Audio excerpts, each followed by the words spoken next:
Stop Drugs piedāvā jauns Rīgas rekords! Esiet sveicināti! Jauna Rīgas rekords uzņemšanas epizodē – driblēšana ar futbola bumbu uz kājas.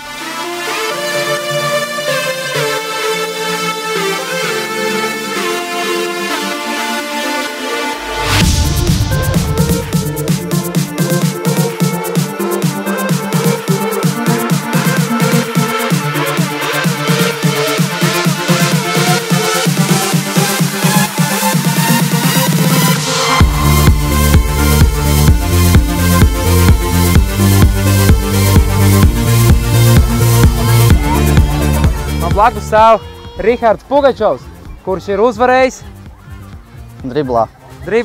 Jā. Driblā. Tavs rekords bija 3 minūtes 39, bet ar šo rezultātu tu pārsiti 7 savus konkurentus. Tātad tu oficiāli skaities Rīgas rekordists. Tā ir. Vai tu būtu gatavs cīnīties ar jebkuru rezultātu, ko tev nolikt pretī?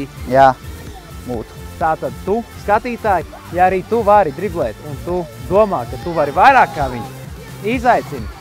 Ričs, tu tagad esi gatavs viņu uzņemt jebkurā laikā? Tieši tā. Tu dzirdēji, jebkuru un jebkurā laikā. Rīgas rekords driblēšanā ar kāju.